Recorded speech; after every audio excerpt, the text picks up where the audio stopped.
እናስተልን ገለታው እናስተልን መሳይ እንኳን ለብርሃነ ትንሣኤው አደረሳችሁ ኢትዮጵያን በሙሉ እንኳን አብራ ደረሰን።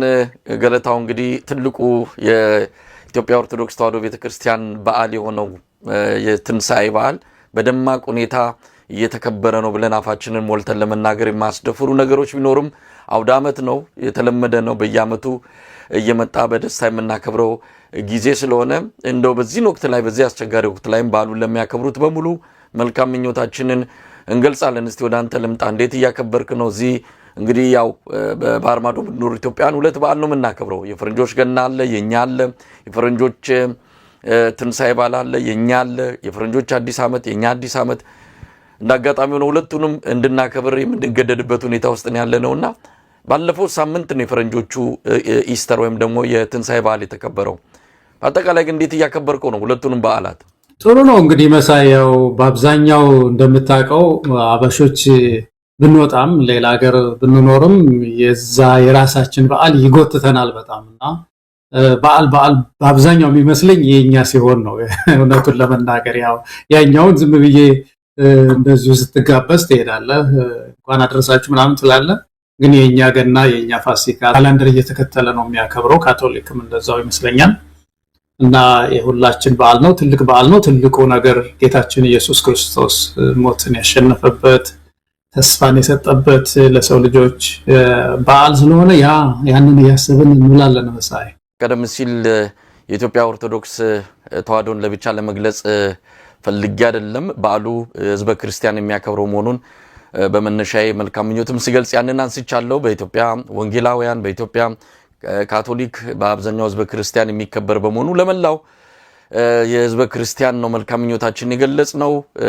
በኤርትራም እንደዚሁ በዓሉን ለሚያከብሩ ሁሉ የሰላም፣ የፍቅር፣ የደስታ እንዲሆንላችሁ እንመኛለን። መልእክቶችንም ከሁለቱም የሃይማኖት አባቶች ከኢትዮጵያ ኦርቶዶክስ ተዋሕዶ ቤተክርስቲያን ከወንጌላውያን ከሁሉም የሃይማኖት አባቶች መልእክቶችን እንደዚሁ ሰምተናል።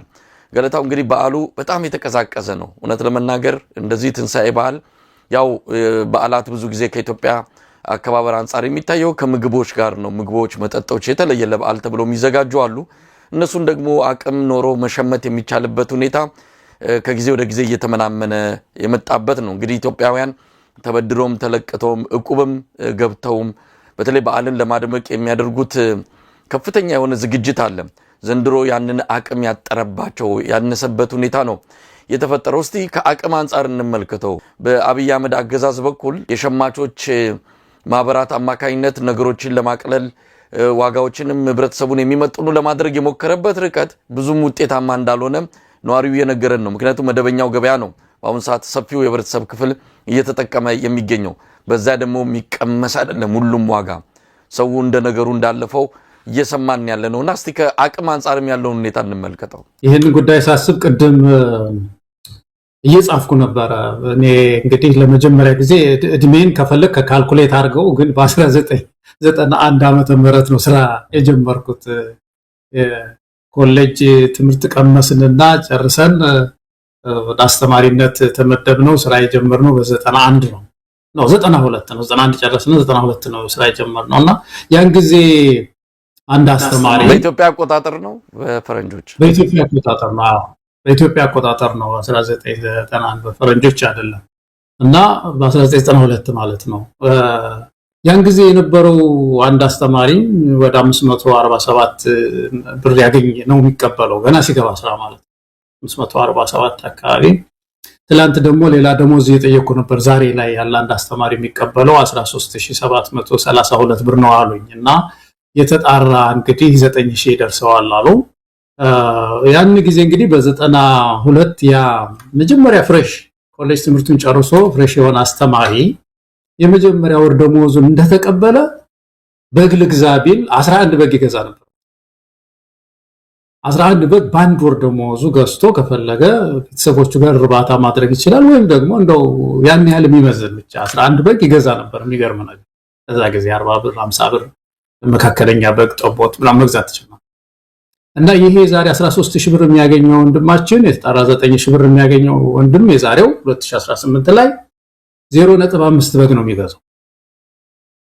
ሙሉዋን አይገዛም ማለት ነው። እንግዲህ ተመልከት ልዩነቱ መሳይ 11 ያየው ይሄንን ስጽፍ ይሄ በሌላው ዓለም አልሆነም። በኢኮኖሚ ደረጃ በተለይ ሲቪል ሰርቫንቱ ነው እንግዲህ አንዱ የምናውቀው በኢኮኖሚው በጣም የተጎዳውና የገበሬውንም እንደዚህ በተለያዩ በወጪዎቹ ካልኩሌት ብናደርገው በጣም አሳዛኝ ህይወት ነው የሚኖረው። ግን ሰራተኛው በአጠቃላይ በገቢው ኢንካሙን ያየን እንደሆነ ኑሮውን የማሸነፍ አቅሙ እንዴት በዚህ ደረጃ ይወድቃል ነው። አሁን እንግዲህ እንዲህ የሆነ ሰው ስለ በዓል ስናወራ መቼም ዋናው ጉዳያችን በፋሲካ ጊዜ ምግብ አይደለም፣ መጠጥ አይደለም። እውነት ነው፣ እንደ ሃይማኖታችን እናስበው ሌላ ሃይማኖታዊ በዓል ነው፣ ግን ደግሞ የደስታ በዓል ነው። ጌታችን ኢየሱስ ክርስቶስን ስናስብ ደስ ብሎት ይውላል ክርስቲያኑና በሰርጉም ጊዜ ባህላዊ ክንውሮች በሚያደርግበት ጊዜ ይሄንን ወግና ስርዓቱን ጠብቆ ባህሉን ጠብቆ የማያስኖርበት ዘመን ላይ ደርሰናል መሳይ። እና ይሄ ችግር ባለበት ዘመን ነው ትንሣኤ አይተናል የሚል አብይ አህመድ ኢትዮጵያ ትንሣኤ እያየች ነው የሚልና በጣም አዘንኩ። ይሄንን ሳይልልህ ነው መሳይ ይሄንን ያመጣሁት። ኢንካሙ በጣም ያሳዝናል።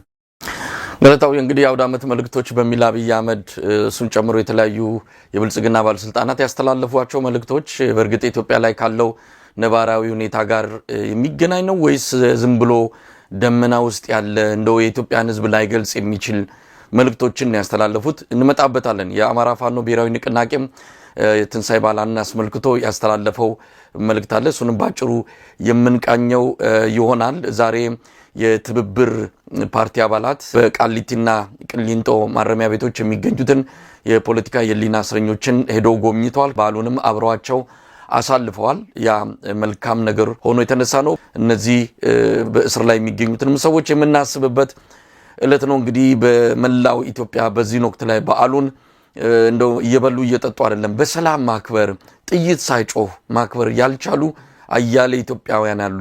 እነሱንም ጭምር የምናስብበት ዕለት ነው የሚሆነው።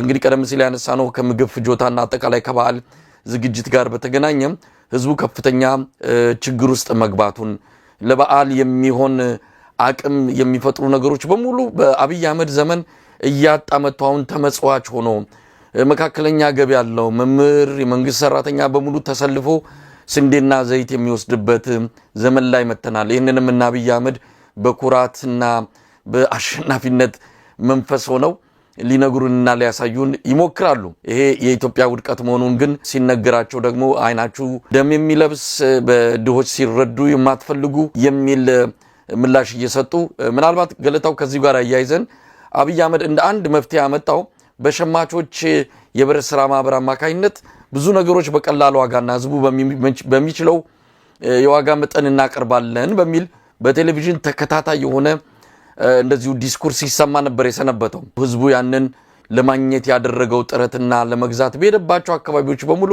የፈለገውን እንዳላገኘም የተባለ ሁሉ ዝም ብሎ ከፕሮፓጋንዳ ያለፈ እንዳልሆነ ይልቅስ አብዛኛው ማህበረሰብ ክፍል በመደበኛው ገበያ ላይ ህልውናው የተንጠለጠለ መሆኑን ነው የተረዳ ነው። ለማንኛውም ስጋ በ650 ብር ይቀርባል በሸማቾች የብረት ስራ ማህበር አማካኝነት ተብሎ ህዝቡ በጠዋት ነው ስጋ ለመግዛት የተሰለፈው።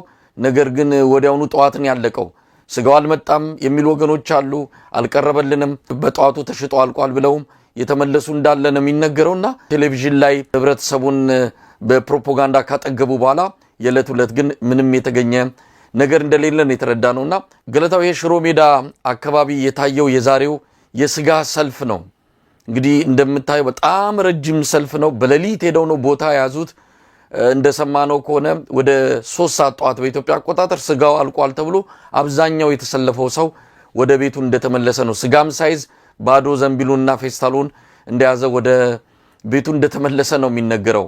ይሄ አይነት ሰልፍ በአዲስ አበባ ረጃጅም ሆነው ይታዩ እንደነበረ ሰሞኑን ከዚህ ከነዳጅ ሰልፍ ጋር ከታክሲ ሰልፍ ጋር በተያያዘ ከተማዋ ሰልፍ በሰልፍ እንደሆነች ነው መረጃዎች የሚያመለክቱትና እንዲህ አይነት ነገር ነው ያልተዘጋጁበት ያላደረጉትን ያላቀረቡትን ነገር ቀርቧልና ሄዳችሁ ጉዙ ብለው ህብረተሰቡ ሌላ እንኳን አማራጭ እንዳያገኝ አድርገው እለቱን ጾሙን እንዲውል ያደረጉበት ሁኔታ እንዳለ ነው። እንግዲህ ይሄንን በቀጥታ ከህብረተሰቡ ጥቆማ የደረሰን ነው።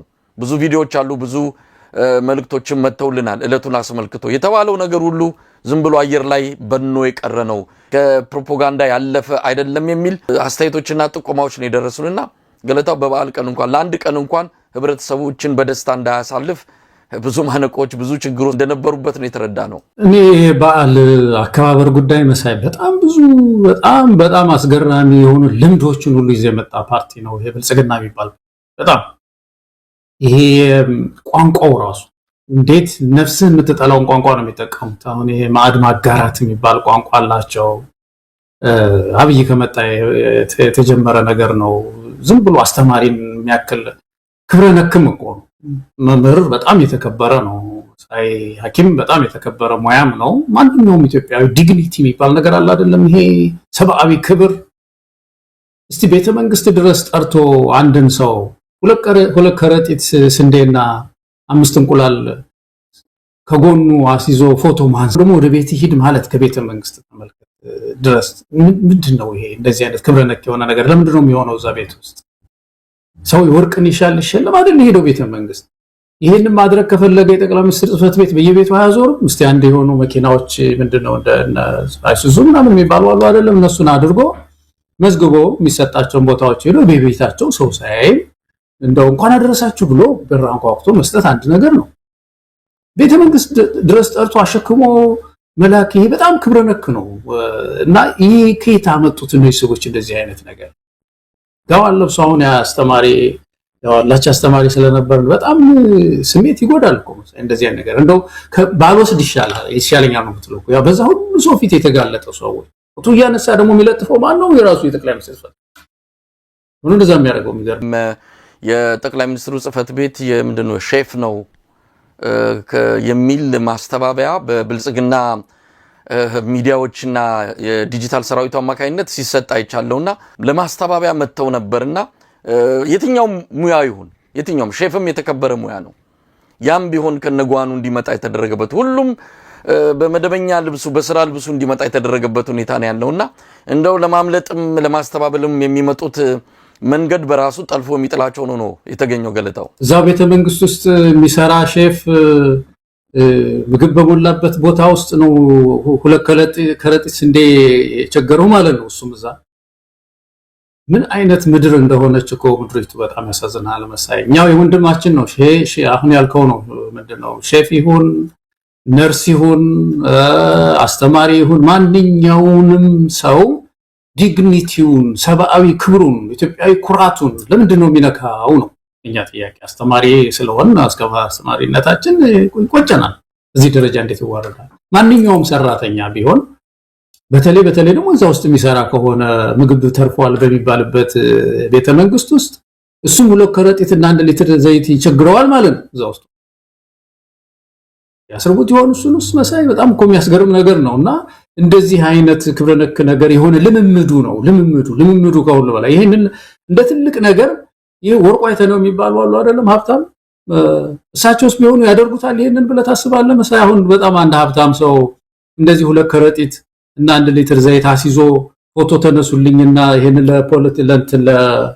ለፕሮሞሽን ወይም ደግሞ ለምን ልጠቀምበት ይላሉ። እንደዚህ አይነት ሀብታሞችስ እንኳን የሀገሪቱን የሚመራ ሰው በጣም ያሳዝናል። እና ይሄንን ሳይ አዝናለሁ በእውነት ክብራችን ነው።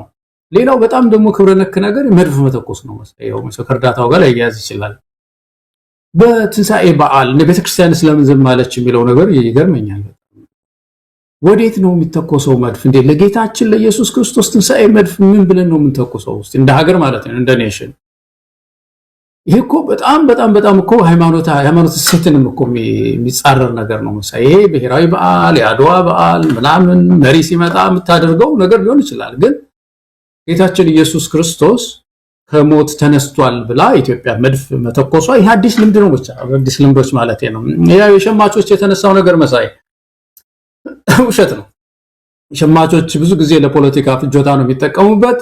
እኛም እዛ በነበርንበት ጊዜ እንደዚሁ እንደ ህብረት ሱቅ ምናምን ይቋቋማል፣ የተወሰኑ ሰዎች ተረዱ ይባላል። ነገር ግን አብዛኛው ህዝብ አይታቀፍም። ከሁሉም በላይ ግን ይሄ ኔሽን ዋይድ ነው ወይ ማለት በኢትዮጵያ ውስጥ በአጠቃላይ በሁሉም የኢትዮጵያ ክልል ግዛቶች ውስጥ ይሄ ህብረት ሱቅ ተቋቁመው የኢትዮጵያ ህዝብ በበዓል የሚገባውን እንዲያገኝ ተደርጓል ወይ ነው ወይስ አዲስ አበባ ብቻ ነው ሰልፍ የሚያሳዩን? ወይም ደግሞ የተወሰኑ ቦታዎች ላይ ብቻ ነው በቴሌቪዥን ህዝቡን የሚያሳዩት የሚለው መታየት አለበት። ግን አንድ የሚያሳይ ነገር አለ። ሸማቾች በጣም ከሰፋ መንግስት ሁሉ በቴሌቪዥን አይዟችሁ ሸማቾች ደርሷል የሚል ከሆነ ለሰራተኛው የተወሰኑ ሁለት ከረጢት ስንዴ አዘጋጅቶ የሚያደርገው ምንድነው የሚያሳየው? ከፍተኛ የሆነ የኑሮ ችግር አለ ማለት ነው በምድሪቱ ውስጥ። ሰው ከየትኛውም ሱቅ ከፍሪ ማርኬት ወይም ከነፃ ገበያው ገዝቶ መኖር የማይችልበት ትዳሩን የማሸነፍ አቅሙ ደቋል ማለት ነው ህዝባችን። ድህነታችን ጥልቀት እኮ ነው የሚያሳየው። ከፍተኛ የድህነት ጥልቀት ውስጥ ነው ምድራችን የወደቀችው ህዝባችን ወደቀው የሚለውን ነው የሚያሳየውና እነሱ ይኩራሩበታል። መሳይ የሚገርም ነገር ገለታው እንደዚህ የሸማቾቹን ነገር ስታነሳ አጠቃላይ ብልጽግና የኢኮኖሚ ፖሊሲንም ተቃርኖችን ትመለከትበታል። እንግዲህ ባለፈው የነፃ ገበያ በተወዳዳሪነት መንፈስ የሚካሄድ ኢኮኖሚ ነው በሚል በእጃቸው ተጠምዝዞ የተቀበሉትና በውድድር ላይ የተመሰረተ ነፃ ገበያ ብሩንም አቅም እንዲያጣ ሲደረግም በዋናነት ውድድርን ከፍ ለማድረግ የነፃ ገበያ ኢኮኖሚን እድል ለመስጠት እንደሆነ ተነግሮ ነበር። አሁን ግን ይሄ ሸማቾች የሚባለው ነገር ወደ ሶሻሊዝም ምናልባትም በደርግ ዘመን የህብረት ሱቅ የሚባለው አይነት ስለዚህ ተመልሶ ወደዛው ዘመን የገባበት ትክክለኛ የኢኮኖሚ ፖሊሲ እንኳን ተከትሎ መሄድ የማይችል ወዲያ የሚዋዥቅ ስርዓት እንደሆነ ነው የተመለከትነው። ያው መንገዳገዱ ሲመጣ እንደ ማጣፊያ የሆነ ነገር ቀዳዳ መሸፈኛ ያደረገ ይጠቀማል እንጂ ትክክለኛ መስመር ላይ ወጥቶ የሚሄድ አይደለም። እንግዲህ የሸማቾች የህብረት ስራ ማህበር አቋቁመ ለነሱ በሙሉ እህሎቹም ምርቶቹም እንዲራገፉ አድርገ በመደበኛ ዋጋ ለመንግስት ግብር እየከፈሉ የሚሸጡ ደግሞ ሌሎች አሉ። እነሱን ከጫውታ ውጭ ማውጣትም አይነት ነገር ታለ። እኔ ህብረተሰቡ አይጠቀም አይደለም፣ ህብረተሰቡ መጠቀም አለበት። ግን አገዛዙ የተሳሳተ መንገድ ላይ እንዳለ በደንብ ማሳያ አድርገም የምትወስድበት ነገር ነው ያለው። ህብረተሰቡ አቅሙ ቢኖረው መስራት እንዲችል አቅሙን የሚመጥን ገቢ፣ ሰላምና ሌሎች ነገሮች ቢሟሉለት ኖሮ የመንግስትንም ድጋፍ አይፈልግም። በራሱ አቅም በራሱ አድርጎ በአሉንም ሌሎች ነገሮችንም ማከናወን ይችል ነበር። ያን እንዳያደርግ ሽባ አድርገው አሽመድምደው በጎን ደግሞ በሸማቾች ማህበራት አማካይነት ልክ እንደ ዳራጎት እኮ ነው ያያያለው። እኛንን ምን ደጉመው ለምሳሌ ስጋ 650 ብር ሲሸጥ ዋናውን ገንዘብ የከፈልነው እኛንን። እናንተ በ650 ብር ግዙ፣ እኛ ግን ድጎማ አድርገናል ነው። እንደዚህ አይነት የመንግስት እጅ ጠባቂ በመንግስት ላይ እንዲደገፍ ህብረተሰቡ ከመንግስት ውጪ ተስፋ እንደሌለው እንዳያስብ የሚደረግበት ሁኔታ ነው ያየነውና የበለጠ የተረጅነት መንፈስ የበለጠ ኢትዮጵያውያን እንዲደክሙና አቅም እንዳይኖራቸው የሚያደርግ ነገር ነው አብይ አህመድ እየተከተለ ያለው። ምናልባት ወደ ንግግሩ መጣለሁ፣ ግን እዚህ ጋር የሆኑ መጣረሶችና ተቃርኖች አይታዩም? ምንድነው መሳይ አንድ ነገር አሁን በአንድ በኩል ይሄ ፕሮግራም የሚያጋልጠው ከፍ ሲል ያልከው እነሱ እንደሚሉት ሀገሪቱ እየበለጸገች የሰራተኛው፣ የገበሬው፣ የነጋዴው ኪስ እየደለበ ኢንካሙ ወይም ገቢው እየጨመረ እንዳልመጣ የሚያሳይ ነው ይሄ ፕሮግራም።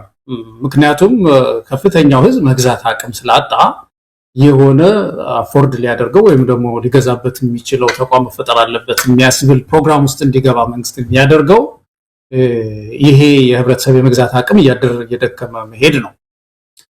እና በዚህ ጊዜ እንደዚህ አይነት ችግር ሲፈጠር እንደነዚህ አይነት ተቋማት መፈጠር አለባቸው ብዬ አምናለሁኝ። ግን ትልቁ ችግር ምንድነው ነው ወይ ነው እነዚህ ህብረት ስራ ምንድናቸው ህብረት ሱቅ ነው የሚባሉት እነሱ ተፈጥረው የህብረተሰቡን ችግር እየፈቱ ነው ወይ ያገለገሉት ነው ወይ ለክፉ ጊዜ ማለፊያ አሁን ህብረተሰቡ መግዛት ስለማይችል ያገለገሉት ነው ወይ የሚለው ነው መጠየቅ ያለበት። እና ደግሞ በመላው ኢትዮጵያ ውስጥ ተግባራዊ ነው ወይ ይሄ እስከመቼስ ይቆያል የሚለው ነው እንጂ ከኢኮኖሚው ጋር ከሚያወሩት ነገር ጋር ጨርሶ የተቃረነ ነገር ነው። ልክ ነህ መሳይ። የበለጸገች ሀገር ፍሪ ማርኬት ምንድነው ደግሞ ይሄ ማክሮ ኢኮኖሚ ማሻሻያው ሰው ገበያው እንዲነቃቃ አድርጎታል። ምን ይሉታል? ግን አብዛኛው ህዝብ እንደዚህ አይነት ሱቆች ከተገኙ ወደዚህ ነው ማዘንበል የሚፈልገው። ምክንያቱም እዛኛው ነፃ ገበያው ላይ ሄዶ ተወዳድሮ መግዛት ስለማይችል ማለት ነው። ተቃርኖው እንዳለ ሆኖ ይሄ ፕሮግራም የግድ ማንም መንግስት ቢመጣ አሁን በዚህ ሰዓት ማንም ቢመጣ ይህን ክፉ ጊዜ ማለፍ የሚቻለው ሰብሲዳይዝ መደረግ አለበት፣ መደጎም አለበት። ህብረተሰቡ ትንሽ ኪሱ እስኪ ዳብር ድረስ የሚል ነገር ነው። እዚህ ላይ ያለኝ አስተያየት መሳይ። ገለታው እንግዲህ ከአውደ ዓመት በዓል ጋር በተያያዘ ያው አብይ አህመድ ዘውትር የሚያደርገውን የመልካም ምኞት መግለጫ በዚህ በዓል ላይ አድርጓል። ያው የስቅለቱንም የትንሳኤውንም በዓል አስመልክቶ እንደዚሁ መልእክት ያስተላለፈበት ነው። እስቲ መልእክቱን እንዴት ተመለከትከው? ያው ተደጋጋሚ ስለሆነ አንድ አይነት ስለሆነ አብይም ስለሆነ ብዙዎቻችን ሙሉን ጨርሰን ለመከታተል አልቻልንም። በተወሰነ ደረጃ አንዳንድ ሐሳቦችን ለመውሰድ ሞክሬያለሁ። ያው ከሞላ ጎደል አንብቤዋለሁ ማለት ይቻላል። መልእክቱ ያው እንደተለመደው ሃይማኖትና መንግስት ልዩነት የሌለበት ሁሉም የሃይማኖት መገለጫዎች በዚህ ወቅት የሚደረጉ ነገሮች በሙሉ ከመንግስት ስኬትና ከመንግስት ተስፋ ጋር ተቆራኝተው እንዲቀርቡ ያደረገበትንም ነው በዚህኛውም መልእክቱ ላይ ያየነው። ግን እንዴት አየው? ሁለት ነገሮችን ማንሳት ከተቻለ ነው። አንደኛ የዘንድሮ ትንሳኤን የምናከብረው ሀገራችን ኢትዮጵያ በሚያልፍ ፈተና ውስጥ እንዳለች እያሰብን ነው ይላል አብይ አህመድ። በሚያልፍ ፈተና ውስጥ እንዳለች እያሰብን ነው የሚል ነው። ኢትዮጵያ መቃብሩን ከፍተዋለችም የሚል ቃል በቃል የጠቀሰውንም እንደዚሁ ተመልክቻለሁ። እነዚህን ሁለቱን ሐሳቦች ነው የወሰድኩት። መንገዳችን ሩቅ ነው፣ ፈተናችን ብዙ ቢሆንም እንደርስበታለን። ኢትዮጵያ ትንሳኤዋን ልትጨብጥ ከጫፍ ደርሳለችም ብሎ ባዶ ተስፋ ለህዝቡ ዘንድሮም እንዲሁ እንዲሰማ አድርጓል። ግን እንዴት አየው? በደፈናው ተመስገን ጥሩነህም ከዚህ ብዙ ያራቀ መልእክቶችን ያስተላለፉት ሁሉም ከመጽሐፍ ቅዱስ የሆኑ ቃላቶችን እየወሰዱ የሆኑ መልእክቶችን ሐሳቦችን እየወሰዱ ከነሱ የተንሻፈፈና የተወላገደ የፖሊሲና አካሄድ ጋር እያገናኙ የመልእክት ያስተላለፉበት ሁኔታ በፓርቲ ደረጃ የታሰበበት ሁላችሁም ከበዓሉ ጋር የተገናኘ መልእክት አስተላልፉ ተብሎ መመሪያ የተሰጠ እስኪመስል ድረስ ነው አንድ አይነት የሆነ መልእክት የተላለፈውና እንደውም አንዳንዶች ተመሳሳይ የሆነ መልእክቶች ከጠቅላይ ሚኒስትር ጽሕፈት ቤት ለተለያዩ ባለስልጣናት በስማቸው እንዲወጣ ተደርጎ እንደሆነም አስበው የገለጹ ወገኖች አሉ። ምክንያቱም የቃላት አጣጣል የመልእክቱ የሐሳቡ ፍሰት አንድ አይነት ከመሆኑ ጋር ተያይዞ ብልጽግና ለተለያዩ ባለስልጣናት ያዘጋጃቸው መልእክቶች ነው በስማቸው እንዲወጣ የሚልም ሐሳብ የሰጧሉ። ይሄ ትክክለኛ ስለመሆኑ በእርግጥ በማስረጃ የምናስረግጠው አይደለም። ለማንኛውም እንዴት አየኸው? አብይ አህመድ ዘንድሮም ትንሳኤው ኢትዮጵያ ቀርባለች፣ መቃብሩን ከፍታለች ይላል። የአብይ አህመድ ልዩ ነገር በጣም ልዩ ነገሩ አንዱ ይሄ ባህልንና የሃይማኖት ጊዜያትን አውዶችን እየጠበቀ ከቁርአን ይጠቅሳል። በቁርአን በሙስሊሙ በዓል ጊዜ ከክርስቲያኑ ደግሞ መጽሐፍ ቅዱስን ይጠቅስና በዛ ላይ የፖለቲካ ትንታኔ አሽሙር ከፈለገ ደግሞ በአሽሙር ለመስደብ ከፈለገ መጽሐፍ ቅዱስን ይጠቀምበታል፣ በዓላትን ይጠቀምባቸዋል። ሊያሞግሰው የፈለገውንም ሰው ከዛው ከመጽሐፍ ቅዱስ ይጠቅሳል፣ ከዛው ከቁርአን ይጠቅሳል።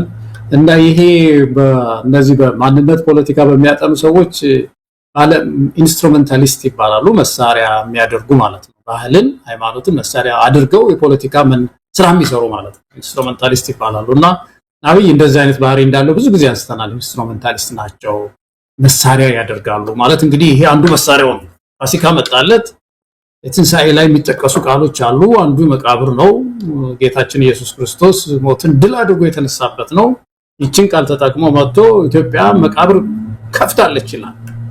መቃብር ከፍታ ምን እየሆነች ነው ያለችው? አሁን እንግዲህ ይሄ ጉዳይ ምንድነው የሚያደርገው መሳይ ተመልከቱ። ይሄ ትንተና ይሄ ትርክት በቀጥታ የሃይማኖቱን ትርክት የሃይማኖቱን አንኳር መልእክቶች ስለሚነካ አንደኛ ሃይማኖት ያቆሽሻል።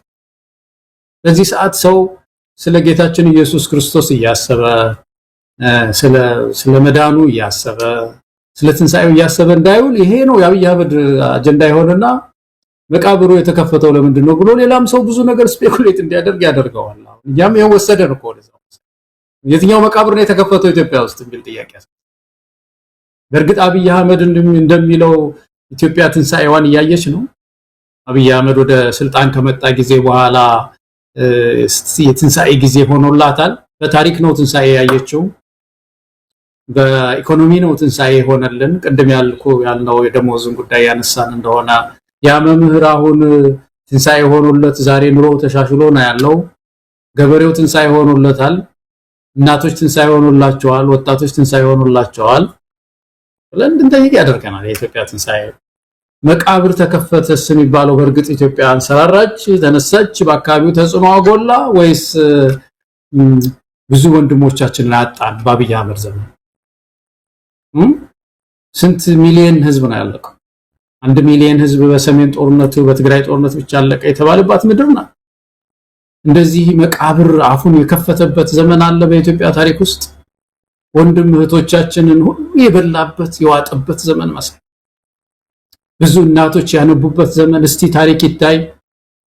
እስቲ ወደ ኋላ አንዳንድ ቪዲዮዎች ቢታዩ የትግራይ እናቶች እንባ፣ የአማሮች እናቶች እንባ፣ የኦሮሞ እናቶች እንባ፣ የጋምቤላ እናቶች እንባ፣ የቤንሻንጉል እናቶች እንባ። ይሄ ሰው ወደ ስልጣን ከመጣ በኋላ ስንት ወጣቶች ናቸው የተቀበሩት? ስንት ሰው ነው? በእርግጥ መቃብር አፉን ከፍቶ ያየንበት ዘመን እንደዚህ የለም መሳይ። እና አብይ አህመድ የተጠላበት አንድ ሚስጥር አለ መሳይ። አብይ አህመድ ሰው በየቀኑ ጥላቻ እንዲጨምር ያደረገው አንዱ ትልቁ ሚስጥር በተቃራኒው ስለሚናገር ነው መሳይ። በህመም ላይ በኢትዮጵያውያን ህመም ላይ ቧልት ስለሚናገር ነው። በጣም ከፍተኛ ጥላቻ በህብረተሰብ ውስጥ የመጣ ብዙ ሰው የጠላው ኑሮ ሲወደድ በልጽጋል ነው የሚለው። በብልጽግና ማማ ላይ ነው ያለው ይላል። ኑሮ በተወደደበት ሰዓት ነው ይሄንን የሚል ጠብቆ ሰው በጣም በከፍተኛ ችግር ላይ ባለበት ሰዓት ኢትዮጵያ ትንሳኤዋን እያየች ነው ሲል ሰው በጣም እየጠላው መጣ። በጣም እየጠላው ሰላም ባጣንበት ዘመን ኢትዮጵያ ትንሳኤውን እያየች ነው ይላል። በዚህ ደረጃ በዚህ ጉዳይ ነው ከፍተኛ ጥላቻ ውስጥ የገባውና አዝናለሁ። እኔ ከሁሉ በላይ ግን ሃይማኖትን በተለይም እነዚህ የክርስትና ዋና አንኳር መልእክቶችን እንደዚህ ለጥላቻ ጥሩ ስሜት ላይ ፈጥር በሚችሉ ቃላት ያመጣ በማህበራዊ ሚዲያ ላይ ይነዛልና ያሳዝናል መሳይ። በጣም ነው ማዘነው እኔ በዚህ ሰው። ገለታው በዘንድሮ የፋሲካ በዓልም ምንም ለውጥ ሳይኖር አንድ አይነት መልእክት እያስተላለፈ ኢትዮጵያውያን በዓሉን በተቀዛቀዘ ስሜት ውስጥ ሆነው እንዲያከብሩ ነው የተደረገው። ለዛ እንኳን መፍትሄ የሚሆን ነገር የለም። ለማንኛውም በመልእክቱ ላይ ያስተላለፋቸው ቀደም ሲል አንተ የጠቀስከው አለ። መቃብሩ ተከፍቷል። በደንብ አድርገህ ገልጸዋል። በደንብ አድርገህ አሳይተዋል። መቃብሩ የተከፈተው ኢትዮጵያ ልጆቿን እንድትቀብር ነው። አብይ አህመድ መቃብሮችን በየቦታው ቆፍሯል። በየቦታው አፋቸውን ከፍተው ኢትዮጵያውያን የሚቀበሩበትን ጉድጓዶች የመቃብር ቦታዎችን አዘጋጅቷል። በዚህም በየቦታው ዛሬን ጨምሮ በድሮን የሚመቱ በከባድ መሳሪያ የተገደሉ ህይወታቸውን የሚያጡ ኢትዮጵያውያን ቁጥር በከፍተኛ ሁኔታ ጨምሯል። ምናልባት መቃብሩ ተከፍቷል ሲል አብይ አህመድ ወደ ትንሳኤ እየሄድን ነው የሚል ሊሆን ይችላል። በመሬት ላይ ያለው ሀቅ ግን ኢትዮጵያውያን እያለቁ ነው፣ የመቃብር ጉድጓዶች ተቆፍረው ኢትዮጵያውያን ወደዛ እየገቡ ነው የሚል ትርጓሜ በትክክል እንዳለው ነው የምንረዳው። ገለታው በተለይ በዚህ በእስር ቤት፣ በሆስፒታል፣ በተለያዩ ቦታዎች አስቸጋሪ በሆኑ ቦታዎች ላይ ስለሚገኙ ኢትዮጵያውያንም ማሰብ ይኖርብናል። ቢያንስ ድጋፍ የሚያደርጉ ወገኖች እንዳሉ ከዚህ ገንዘብ ልከው ለቤተሰቦቻቸው መጠነኛ የሆነ የበዓል መዋያ ያደረጉ ግለሰቦች አሉ። እንደው በስም መጥቀስ አስፈላጊ ስላልሆነ ነው እንጂ አብዛኛው በእስር ቤት የሚገኘውን በተለይ ከፖለቲካና ከሊና እስር ጋር በተያዘ እነዚህን ለማገዝ የተደረገውን ጥረት በቅርበት አውቃለሁ። ዛሬ ደግሞ የትብብር የፖለቲካ ፓርቲ አመራሮች የኢሃፓ፣ የእናት ፓርቲ እንደዚሁም የመኢአድ አመራሮች ወደ እስር ቤቶቹ በመሄድ የሊናና የፖለቲካ እስረኞችን ከባህሉ ጋር አብረው ያሳለፉበት እንደሆነ ነው የተረዳነው። እስቲ እዚህ ላይ የተወሰነ ነገር ማለት ቢቻል ወደ አባ ሳሙኤል እስር ቤት ተወስደው እዚህ በበዓል ወቅት ላይ በረሃብ እንዲቀጡ የተደረጉ የፖለቲካ እስረኞችም እንዳሉ ሰምተናል። ሰሞኑን ይህንን የተመለከተ መረጃም ለህዝብ አጋርተናል። እንዲህ አይነት ጭካኔ ተግባር የሚወሰድባትም ሀገር ናት በብልጽግና ፓርቲ አማካይነት። እነዚህን ወገኖች እስቲ ዛሬ እናስባቸው። በየእስር ቤቱ፣ በየሆስፒታሉ፣ በየጦር አውድማው ከፍተኛ ችግር ውስጥ ያሉ ነገር ግን የትንሳኤ በዓልን በዚህ ስቃይ ውስጥ ሆነው እያከበሩ ያሉ ኢትዮጵያውያን ቁጥራቸው የትየለሌ ነው። የኢትዮጵያን ባህል የኢትዮጵያን እሴት ያከበረ መሪ ቢኖረን ኖሮ መሳይ እንደዚህ አይነት በዓላት አሁን ህብረተሰብን የሚያቆስል መልእክት ሳይሆን መላክ የነበረበት ለምሳሌ ፋሲካ፣ ገና፣ የሙስሊሙን በዓል ሲሆን፣ አዲስ ዓመት ሲሆን እስረኞችን መፍታት፣ ለምሳሌ ምህረት ማድረግ፣ ምህረት ታላቅ ምህረት መንግስት አዋጅ ነጋሪት ቢያወጣ እኮ ሽረት ይመጣል፣ ህብረተሰብ ደስ ብሎት ይውላል። መሳይ በኢህአዴግ ጊዜ የተለመደ ነበረ። እውነት ለመናገር አሁን የሚታሰር እንጂ የሚፈታ የለም። በደርግም ይደረግ ነበር። አሁን ደርግ አዲስ ዓመትም እንደዚህ አልፎ አልፎ ሲመጣ በምህረት ለከለ ተለቀቀው የሚባል ነገር አለ እና ይሄ ህብረተሰብ እንደው ደስታው ሲሆን የምትመራው ህብረተሰብ ደስታው ነው ሲል ነው የሚመጣው ይሄ ነገር ወደ ልቡ የሚመጣው አንድ መሪ የህብረተሰብ ደስታው የሆነ እንደሆነ አና ጎሜዝ ባለፈው ኢትዮጵያ የመጣች ጊዜ የተናገረችው ነገር በጣም ያስገርመኛል። አዲስ አበባ መጣ ነበር ታስታውሳለህ አይደለም? ያኔ ለውጥ ምናምን የተባለበት ጊዜ እና እዛ ላይ ስትናገር ደስ ብሎኛል አለች እና ለምን ደስ እንዳለኝ ታውቃላችሁ? እናንተ ደስ ስላላችሁ ነው አለች እና በጣም ልቤ የተነካው። እናንተ ደስ ስላላችሁ እኔም ደስ ብሎኛል አለች። እንግዲህ እቺ ሰው ውጭ ሀገር ሰው ናት እና ህመማችንን ስላየች በተለይ በዛ በምርጫ 97 ጊዜ ከህብረተሰቡ ጎን የቆመች ጀግና ሰው ናት እና እኛን ደስ ስላለን እሷ ደስ ብሏታል መሰለኝ። እቺ ውጭ ሀገር ሰው በጣም ደስ ፈንጥዛ ነው። ሰው መሪ የኢትዮጵያ ህዝብ ደስ ሲለው ደስ ይለኛል የሚል ሰው ይሄንን ያደርግ ነበረ። በምህረት ሊለቃቸው የሚገቡ የፖለቲካ ምህዳሩ እንዲሰፋ ማድረግ እንደዚህ አይነት ዜናዎች፣ አዋጆች ማድረግ ነበር እና የበለጠ ሰው ሲታሰር ነው የምትሰማው። ሲደበደብ ሲታሰር ነው የምትሰማው እና እነዚህ የፖለቲካ ሰዎች ያደረጉት እሴትን የጠበቀ ነው ለማለት ነው። የኢትዮጵያን እሴትን ኪያስ ይሄ ነው። ሄደን እንደ ክርስትና እምነት ተከታይ አንድ ቫልዩ የሚባለው ይሄ ነውና መጠየቃቸው ትልቅ ነገር ነው። ኢትዮጵያን በሙሉ ይሄንን ያደርጋሉ መሳይ አሁን ወደ ሚዲያ ባይወጣም ብዙዎች በዚህ ሰዓት ወደ እስር ቤት ሄደው የታሰሩትን ይጠይቃሉ። በጋዜጠኝነታቸው ሰብአዊ መብት ተሟጋች እኛም እናውቃቸዋለን አይደለም መሳይ በጣም እንደው ሀገራቸውን የሚወዱ በእውነት የዚችን ምድር አብይ እንደሚለው አይደለም ትንሳኤዋን የሚናፍቁ ሰዎች ለዛ ሌት ከቀን የሚሰሩ ሰዎች ዘብጥያ ነው ያለው። አንዱ አባ ሳሙኤል የሚባል ነው፣ አንዱ ሌላ ቃልቲ ይሏል፣ አንዳንድ ጊዜ ደግሞ ቃልቲ ጠፋ ሌላ ቦታ ነው ይሏል። እንደዛ የሆኑባት ምድር ናትና ኢትዮጵያውያን እንግዲህ እሴታችንን ጠብቀን መጠያየቅ እነዚህ የፖለቲካ ፓርቲዎች መሪዎች እንዳደረጉት መጠያየቅ ይህን ክፉ ጊዜ በመተሳሰብ ማለፍ መልካም ነገር ነው የሚሆነው። ገለታው እንዳንዘነጋቸው በተለይ አብይ አህመድ ከመጣ በኋላ በከፍተኛ መጠን ቁጥሩ እየጨመረ ያለው የሀገር ውስጥ ተፈናቃይ በየመጣ ላይ ይርሳል።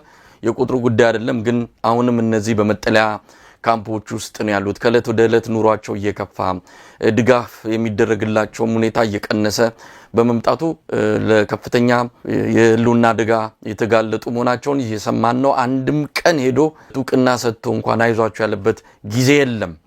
ምናልባት ለምን በዚህ ደረጃ ተፈናቃዮች ላይ እንዲህ አይነት አቋም እንደያዘ ምናቀው ነገር የለም። መኖራቸውን እንኳን ዕውቅና መስጠት የሚፈልግ ሰው አይደለም። ነገር ግን ቤተ መንግስት ጠርቶ እንደዚህ በደዎች ላይ ፖለቲካ ቁማር መጫወትና አብሮ ፎቶ እየተነሳ እሱን ለጋስ ቸር አድርጎ ለመታየት የሚሄደው እንዲህ አይነት እውነት የፖለቲካ ግልሙትና ማለት እንችላለን። ቃሉ ምናልባት ተገቢ ካልሆነም እንዲህ አይነት ነገር መፈጸም የሚወድ ሰው ነው አብይ አህመድ። ምናልባት እነዚህን ሰዎች እናስባቸው። በየመጠለያ ጣቢያው በየዱር በገደሉ ዛፍ ስርና ወንዝ ዳር እያነጠፉ የሚያድሩ በሺዎች የሚቆጠሩ ኢትዮጵያውያን እንዳሉ ነው የሰማነው። ስለዚህ እነዚህንም ወገኖቻችንን በዚህ ዕለት ላይ ማሰብ ተገቢነት አለው። አብይ አህመድ ቢረሳቸውም እንደውም የበለጠ ሌሎች ተፈናቃዮች ወደ ጎዳና እንዲወጡ እያደረገ እንኳን ቢሆን እኛ ኢትዮጵያውያን የምንዘነጋቸው እንዳልሆነ እንደው በዚህ አጋጣሚ መግለጽ ያለብን ይመስለኛል።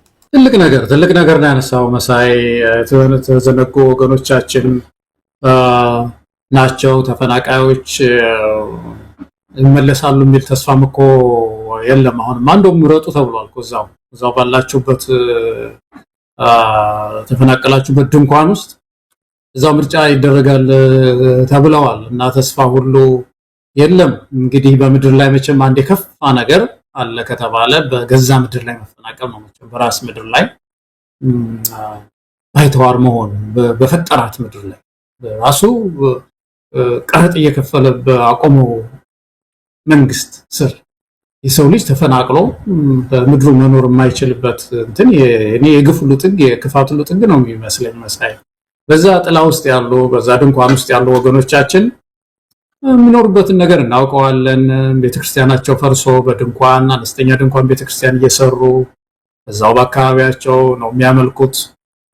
ሙስሊሙም እንደዛው ነው። እና እንግዲህ ባሉበት እግዚአብሔር ከነሱ ጋር ይሁን። በዚህ ጊዜ በተለይ የበዓል ብዙ ነገር ያመጣል፣ ብዙ ትውስታ ያመጣል አለው። የተያያዘ ነገር ከካልቸር ጋር የተያያዘ ነገር ስላለው ሲጎድል ብዙ ነገር ሲጎድል ያ ገበሬ ሙክት ያርድ የነበረ ገበሬ ዛሬ ቤቱ ፈርሶ ንብረቱ ወድሞ ማደሪያቱ በድንኳን ውስጥ ሲሆን የሚሰማው ስሜት መቼም ጥልቅ ነው የሚሆነው። ተስፋ ደግሞ ሲያጣ 5 ዓመት ሙሉ መቼም አንዴ ድንኳን ውስጥ እኮ 1 ዓመት ነው የምትቆየው፣ 6 ወር ነው የምትቆየው። ዝም ብሎ መኖር የ5 ዓመት ልጅ ይዞ የገባ ሰው 10 ዓመት ሆኗል እዛ ውስጥ ያለው ልጁ አድጎ እና እንደዚህ አይነት ሁኔታ ውስጥ ነው ያለው ህዝባችንና ይሄ ህዝብ ሊታወስ ሁልጊዜም ልናነሳው የሚገባ ወገናችን ነው መሳይና ታንኪዩ ስላነሳው ደስ ብሎኛል በጣም። ገለታው እንግዲህ ከዚህ ከበዓል ጋር ተያይዞ የተለያዩ ጉዳዮች እንዳሉ እናውቃለን። እንደው አንዳንድ መልእክቶችን ከህብረተሰቡ የሚደርሱን በሙሉ ወደ አየር ላይ ወደዚህ ለማቅረብ የምንችለው ባለመሆኑ ይቅርታ እንጠይቃለን። ምክንያቱም በጣም ብዙ ቅሬታዎች፣ ስጋቶች መንገድ ላይ ወጥተው የቀሩ ለበዓል ብለው ወደ ቤተሰቦቻቸው እየሄዱ የነበሩ ነገር ግን መንገድ ላይ በሽፍታ በተለያዩ ታጣቂ ኃይሎች መንገድ ላይ የቀሩ አሁን ከሰሞኑም እንዳሉ ሰምተናል። እውነት በዚህ አጋጣሚ ሀዘንን የምትገልጽበትን ብዙ ቦታ ብዙ ነገር እየሆነ ስለሆነ ለየትኛው ሀዘንን ገልጸ እንደው አንዳንድ ጊዜ በጅምላ በደፈናው ስሜትን ካልገለጽክ በስተቀር የሚመጣልን ጥቆማና የሚመጣልን መልእክቶች ሁሉ ለማስተናገድ የምትችለው አይደለም። አሁን በየጊዜው የሚደውሉልን ከሰላሌ አካባቢ አሁንም ዱር ውስጥ ያለነው ቤታችን መግባት አልቻልንም፣ ቤታችን ተቃጥሏል፣ ይኸው የሰቀቀን ኑሮ መኖር ከጀመርን ከ5 ዓመት በላይ አለፈን ብለው በተደጋጋሚ ነው መልእክት የሚልኩልን። እነዚህን ሰዎች ሁሉ እናስባለን። ግን ለሁሉም መቼም ይሄ ስርዓት ከስልጣን ካልተወገደ በስተቀር መፍትሄ በቀላሉ የሚገኝ እንዳልሆነ እያየን ነው። ስርዓቱ የዚህ ቀውስ አባባሽ እንደነዚህ አይነት ነገሮችን እየፈለፈለ እየቀፈቀፈ ሀገሪቱ በማባራ ወጀብ ውስጥ እንድትሆን ያደረገ ስርዓት ነው። ይህን ስርዓት አስቀምጠን መፍትሄ ለማግኘት የምንችለው አይደለም። ስለዚህ የኢትዮጵያውያን ትንሳኤ ትክክለኛው ትንሳኤ ሊመጣ የሚችለው መጀመሪያው መንገዱ ይህን ስርዓት ከስልጣን በማስወገድ የሚጀምር ይሆናል። ያን ካላደረግን ሁልጊዜ መቆዘም፣ ሁልጊዜ ችግር ማውራት ብቻ ነው የሚሆነውና እስቲ እንደው ጠቅለል ያለ መልእክት ካለ ወደ ተከታዩ ርዕሰ ጉዳይ ከማለፌ በፊት ማለት ነው። እንግዲህ ጠቅለል ያለው ነገር ጥሩ ነገር ነው መሳይ። በየዱር ገደሉ ያሉ ወንድም እህቶቻችን አሉ። ለነጻነት የወጡ የነጻነት ታጋዮች እንደ ባህላቸው ቤታቸው ይህን ባህል አያከብሩም። ባሉበት ቦታ ግን በተስፋ መልካም በዓል እንዲሆንላቸው እግዚአብሔር ከነሱ ጋር እንዲሆን እመኛለሁ። በደስታ ላይ ያሉ ሰርጋቸው ሆኖ ሊሆን ይችላል በአጋጣሚ መሳይ በሆነ አጋጣሚ ደስታ ይመጣላቸው፣ ለነሱም ደስታ ይጨምርላቸው። በዚህ ሰዓት ሆስፒታል ውስጥ ታመው ያሉ አሉ፣ ልናስባቸው ይገባል። ሕክምና ያላገኙ ወገኖቻችን ለነሱም እግዚአብሔር በዚህ በዓል ከነሱ ጋር ይሁን። የተፈናቀለው ለገበሬው፣ ለአስተማሪው፣ ለሁሉም መልካም በዓል ይሁን የሚል ነገር ነው መናገር የምችለው መሰለኝ። ገለታው በዚህ አጋጣሚ የአማራ ፋኖ ብሔራዊ ንቅናቄም በዓሉን አስመልክቶ መልእክት አስተላልፏል። እንግዲህ በጽኑ ክንዳችን በጽኑ ትግላችን ትንሳኤውን እናበስራለን የሚል ነው። ያው ትንሳኤ ሲባል የአማራ ህዝብ ህልውና መረጋገጥ፣ የአማራ ህዝብ ከመጣበት ጭቆናና አጠቃላይ የሆነ በአብይ አህመድ አማካኝነት የመጣበትን አደጋ አስቀርቶ ወደ ሰላማዊና ወደ ቀደመው የተረጋጋ ህይወቱ የሚመጣበት የትንሳኤን ጊዜ ነው። እንግዲህ ትግሉ ለማሳካት የጣረ ያለው ያንን በተመለከተ ሰፊ መግለጫ ነው የአማራ ፋኖ ብሔራዊ ንቅናቄ እንደዚሁ መልእክቱን ያስተላለፈው። እኛም በዚህ አጋጣሚ በየዱር ገደሉ ለምትዋደቁ የፋኖ ታጋዮች እንኳን አደረሳችሁ ለማለት እንወዳለን። ገለታው ሌላው የሰማነው ነገር የአውሮፓ ህብረትና የአፍሪካ ህብረት በጋራ ያወጡት መግለጫ ነው። በተለይ ከኃይል አቅርቦት ጋር በተያያዘ ለኢትዮጵያ ከ2014 እስከ 2024 ድረስ ወደ 2.2 ቢሊዮን ዶላር ድጋፍ እንዳደረጉ የሚገልጸው ነው። ከዛ አንጻር ውጤቱ ሲታይ ግን እጅግ የሚያሳዝን እንደሆነ በሪፖርቱ ላይ ተጠቅሷል። ይህን ያህል ብር ይህን ያህል ድጋፍ ተደርጎ ኢትዮጵያውያን አሁንም 56.4% የሚሆኑት በጨለማ ውስጥ እንደሚኖሩ የሚገልጸው ሪፖርት ቅስም የሚሰብር ነው። ከአብይ አህመድ የብልጽግና ትርክት ጋር ከአብይ አህመድ ዲስኩር ጋር ሆድና ጀርባ የሆነ ሪፖርት ነው ከአፍሪካ ህብረትና ከአውሮፓ ህብረት በኩል የሰማ ነው። ምናልባት ብዙ ነገር እንድናስብ እንገደዳለን። ይሄ ብልጭልጭ አምፖሎቹን ሰቅሎ በየከተማው እንደውም አንድ ፎቶግራፍ እየተመለከትኩ ነበረ። በቦንጋ አካባቢ ደቡብ ኢትዮጵያ ይመስለኛል። መንገዱ የተቆፋፈረ ነው። ከግራና ከቀኝ ቤቶቹ ተጨረማምተዋል። አንዳንዶቹ የፈረሱ ናቸው። ነገር ግን መሃል ላይ ፖል ተሰቅሏል በመደዳ። እነዛ የተሰቀሉት ፖል ላይ ቀለማቸው የተለያዩ የሆኑ አምፖሎች ተቀምጠዋል። ሰማያዊ፣ ቢጫ እንደዚህ አይነት ቀለሞች የተሰቀሉባቸው ፖሎች መብራት ሰጥተዋል። ከስር ስትመለከት መንገዱ የገበጣ መጫወቻ ነው የሚመስለው፣ ተቆፋፍሯል። ቤቶቹ እንኳን ያን አምፖል ሊያደምቃቸው ቀርቶ አዘምመው የወደቁ ናቸው። ምን አለ ይህንን አምፖል ከመስቀል በፊት፣ ምክንያቱም ውበት አሉ ናቸው። ምንም የሚታይ ነገር የለም። ይልቅስ ቀለሙ አይንን ያጥበረብራል። አብይ አህመድ ወስዶ ሰቅሏል። በዛ መንገድ ላይ ኮሪደር ውበት ብለ መንገዱን እንኳን ብታሳምረውና ብታስተካክለው ቤቶቹን እንኳን ብትጠግናቸውና ከዛ በኋላ አምፖሉን ብትሰቅል አንድ ነገር ነው እና ያሳዝናል። እንዲህ አይነት ገጽታን ያላት ኢትዮጵያ። ለማንኛውም እስቲ ከአውሮፓ ህብረትና ከአፍሪካ ህብረት ጋር የተያዘውን ሪፖርት እንዴት ተመለከትከው? 56.4% የሚሆነው ኢትዮጵያዊ ጨለማ ውስጥ ነው ያለው። ይሄ አዲስ አበባንም ህዝብ ይጨምራል። በነገራችን ላይ ሪፖርቱ በጣም አስደንጋጭ ነው ያልከው። የአብይ ልማት ፖሊሲ የጌጣጌጥ ሰው ነው እንግዲህ ምንም ማድረጋችን ታግለን ካለወጥ ነው በስተቀር ገንዘባችን በዚሁ ነው እየፈሰሰ የሚሄደው የሚያልቀው። ይሄ ሪፖርት ግን በጣም ብዙ ነገር እንድናይ ኢትዮጵያውያን እንድናስብ የሚያደርግ ሪፖርት ነው የወጣው። ታጋዮች በተለይ ፖለቲካ ፓርቲዎች እና ኢትዮጵያ ውስጥ ትግል የሚያደርጉ ኃይሎች በሙሉ ይህንን ሪፖርት በጥንቃቄ ማየት ያለባቸው ይመስለኛል። መሳይ እንግዲህ ኢትዮጵያ ውስጥ አንድ ነገር አለ። ምንድነው? የኃይል አቅርቦት ሲባል ኃይል አቅርቦታችን ኢትዮጵያ ውስጥ የባዮማስ ኤነርጂ ነው ኢትዮጵያ የምትጠቀመው። በጣም ወደ 90% አካባቢ ባዮማስ ተጠቃሚ ናት ነው የሚባለው። ባዮማስ እንግዲህ ማለት ይሄ ደን እንጨት ማለት ለምሳሌ እንጨት እና የከብት እንደ ኩበት እንደ ምንድነው ደግሞ የዚህ በጎች ፋንዲያ ምናምን ነው መሰለኝ ምንድነው ፍግ እንደዛ የመሳሰሉትን ነው የምንጠቀመው እና እሱ ባዮማስ ይባላል። ይሄ ኤነርጂያችን ወደ 90% በዚህ ላይ ነው የተመሰረተው። ይሄ ማለት ጥንታዊ ጋርዮሽ ማለት ነው በመሰረቱ። ጥንታዊ የጋርዮሽ ዘመን የሚጠቀመው የሰው ልጅ እሳት የሚባለውን ከፈጠረ በኋላ እንደዚህ ነው ያገኘውን እንጨት ይቆርጣል፣ ሲበርደው ይሞቀዋል፣ ሲርበው ያበስልበታል ማለት ነው። ያ ደግሞ እንጨቱ ሲያልቅበት ደግሞ የከብቶቹን ምንድነው እንትን ይጠቀምበታል። እሱኑ ያደርቅና ይጠቀምበታል። እንደዚህ ነው እስከ ዛሬ ድረስ ኢትዮጵያ የምትጠቀም። እንግዲህ ተመልከት፣ ኢትዮጵያ የኃይል ምንጮች ባለቤት ናት። በተፈጥሮ 13 ወር ጸጋ ያላት ማለት ነው። ፀሐይ ብርሃንን ያንን ወደ ኤነርጂ መቀየር ያልቻለች አገር። ኤሌክትሪክ አቅርቦት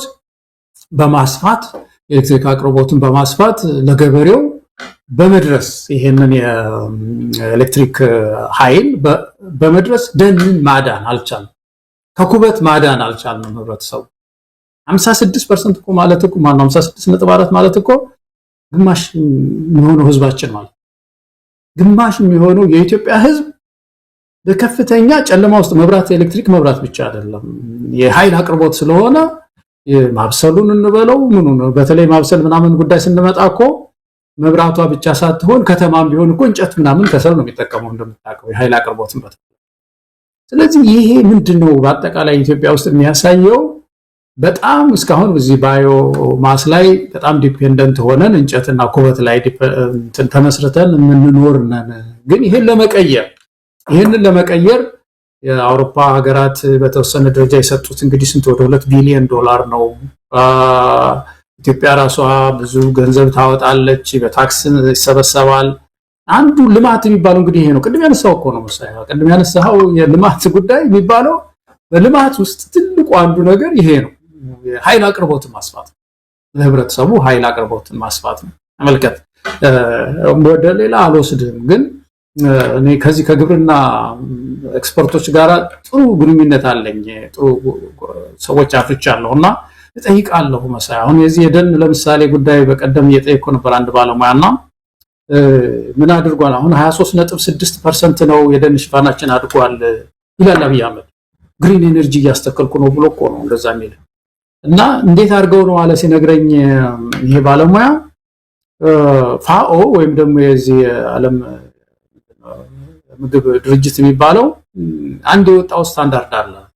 ደን የሚለውን የሰጠው ብያኔ ማለት ምን ይላል? 5 ሜትር ከፍታ ያላቸው ዛፎች እና በ0.5 ሄክታር መሬት ላይ የሆነ ሽፋን ካላቸው በዛ ያሉ ዛፎች ካሉ የሆነ ካልኩሌት የሚያደርጉት አለ። ግን ከፍታቸው 5 ሜትር የሆነ ካለ እሱ እንደ አንድ ደን ይቆጠራል። እንደዛ ያልክ የኛ ሄክታር መሬት ደን አለ ይባላል። አብይ አህመድ ምን እንዳደረገ ታውቃለህ? የዚህ የኢትዮጵያ የደን እንትኑን ሄዶ አስቀይረው ይሄንን እንትኑን ትርጉሙን አስቀይረው 5 ሜትር አይደለም እስከ 2 ሜትር ድረስ ያለ ዛፍ 2 ሜትር ዛፍ ማለት እኮ ዝም ብሎ ቁጥቋጦ ማለት እኮ ነው። ቦረና አካባቢ ታውቀዋለህ መቼም ወደዛ ሄዳለህ። ወደ ቦረና አካባቢ ብዙ ቁጥቋጦ አለ። ሶማሌ ክልል ብዙ ቁጥቋጦ አለ። እነሱ ሁሉ ደን ይባል ተብሎ ተወስኖ ያ ሁሉ ተደምሮ ነው 23.6% የሆነው ዋለኝ። እና ከዓለም አቀፍ የደን ዴፊኒሽን ውጪ ኢትዮጵያ ለብቻዋ የራሷን ይሄንን ብያኔ ፈጥራ ቁጥቋጦን ሁሉ ደምራ ቦረና አካባቢ ያሉ ቁጥቋጦዎችን በየቆላው ያለውን ይሄንን አነስተኛ ምንድነው ቁጥቋጦ ሁሉ ጨምረን ነው ደን እየተባለ ያለውና የውሸት ሪፖርት ነው ለህዝቡ እየተነገረ ያለው እያለኝ ነበር። ምን ለማለት ነው ይሄን ያመጣሁት?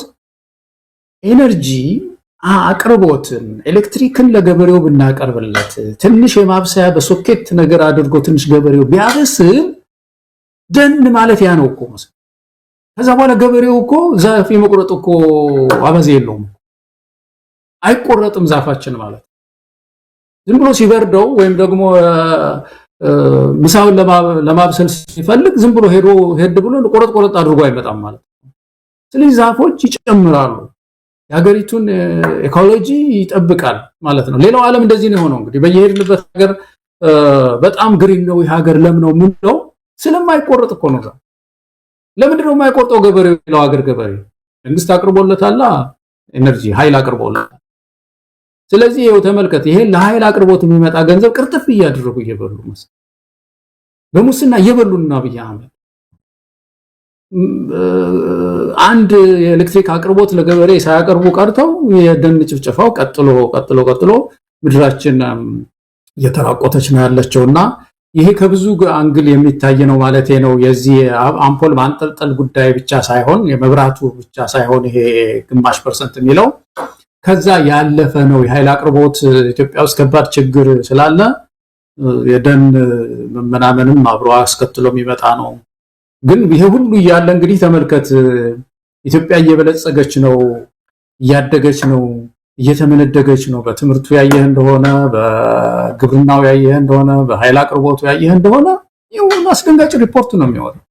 ስለዚህ በዓለም ላይ ካሉ ሀገራችን ላይ ሪፖርቱ የሚለው በመሰረቱ መሳይ ለምሳሌ አንዷ ናይጄሪያ ናት። እንግዲህ ናይጄሪያ ወደ 86.6 ሚሊዮን የሚሆነው ህዝብ የኤሌክትሪክ እንደዚሁ እንደኛ ጨለማ ውስጥ ነው ያለው ነው የሚባለው። ግን ህዝቧ ወደ 241 ሚሊዮን ህዝብ እና በፐርሰንት ኃይል ብናየው የኛ ነው የሚበልጠው ማለት ነው። ሌላው ከኛ ጋር ተመሳሳይ እንግዲህ በምድር ላይ ያለችው ዴሞክራቲክ ሪፐብሊክ ኦፍ ኮንጎ የምትባለው እሷና እኛንን በምድር ላይ ህዝባችን ጨለማ ውስጥ ያስቀምጣል። ጨለማ ውስጥ ህዝብ ከግማሽ በላይ የሚሆን ግማሽ የሚሆነው ህዝባችን ጨለማ ውስጥ የተቀመጠበት ምድር በምድር ላይ ዴሞክራቲክ ሪፐብሊክ ኦፍ ኮንጎ እና ኢትዮጵያ ናቸው። እነዚህ ሁለት ሀገሮች በምን ሂሳብ ነው ያልክ እንደሆነ ኮንጎ የምታውቀው ሀገር ነው መቼም በሰላም እጦት እርስ በርሱ የሚጨራረስ ነው። ዓለም ተስፋ ቆርጦ የተወው ምድር በቃ። ስለዚህ ኢትዮጵያ ውስጥ ያለ ሰላም እጦት በተለይ ደግሞ የሙስና ሁለት ህዝቦችን ጨለማ ላይ ምድር ላይ ያስቀመጠ ነውና ሪፖርቱ በአጠቃላይ በምድር ላይ ነው በእኛ ሀገር ብቻ ሳይሆን በተወሰነ በአፍሪካ ብቻ ሳይሆን በምድር ላይ ጨለማ ውስጥ ካሉ ህዝቦች መካከል እንግዲህ ሁለታችን ነን የተቀመጥነው ማለት ነው መሳይ በተለይ